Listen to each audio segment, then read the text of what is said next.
मथुरा के श्री कृष्ण जन्मस्थान शाही ईदगाह मामले में आज इलाहाबाद हाईकोर्ट की तरफ से एक बहुत अहम फैसला आया।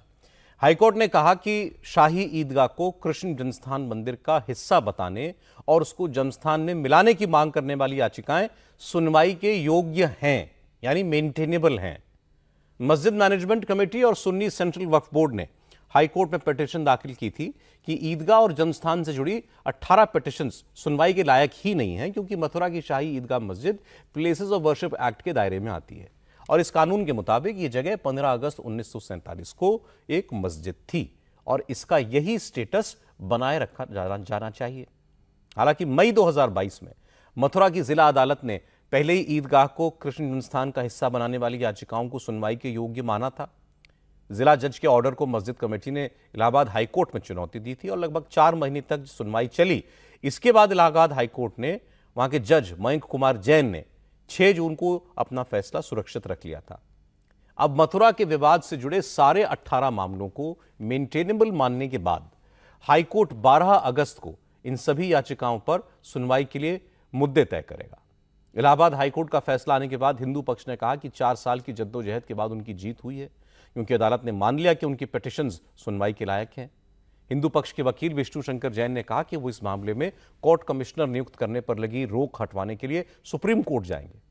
इलाहाबाद हाईकोर्ट ने कोर्ट कमिश्नर नियुक्त करने की परमिशन दे दी थी, जिस पर सुप्रीम कोर्ट ने रोक लगा दी थी।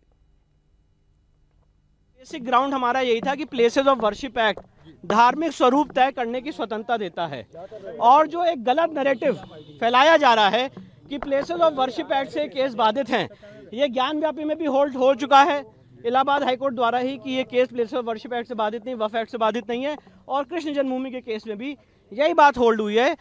4 साल 25 सितंबर 2020 को पहला सूट फाइल हुआ था और यहाँ इलाहाबाद हाईकोर्ट में पोषणीयता को लेके 4 महीने की काफी डिटेल्ड सुनवाई हुई है और आज माननीय इलाहाबाद हाईकोर्ट ने जो 18 के 18 सूट हैं होल्ड किया है। तो जो 7/11 की अग्नि परीक्षा थी वो हमने पार की है और अब इस केस में ट्रायल होगा। हम सारे लोगों को ये अपॉर्चुनिटी मिलेगी, हम अपनी एविडेंस लीड करें और इन द मीन टाइम जो एडवोकेट कमीशन के सर्वे पे इलाहाबाद हाईकोर्ट के आदेश पे रोक लगाई है माननीय उच्चतम न्यायालय ने, हम in the mean time honourable supreme court जाएंगे और स्टे वेकेशन की मांग करेंगे।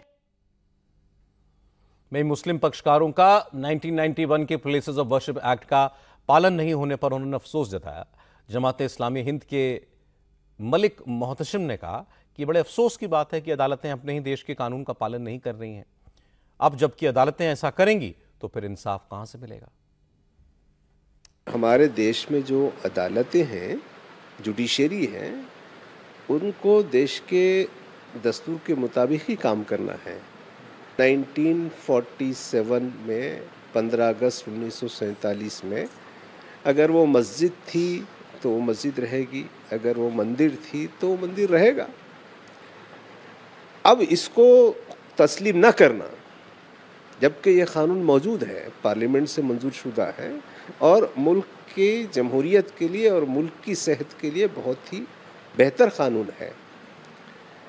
इसकी परवाह अगर अदलिया ही ना करें, छोटी अदालतें ही ना करें या बड़ी अदालत ही ना करें, तो ये तो खुद कानून के साथ एक खिलवाड़ है।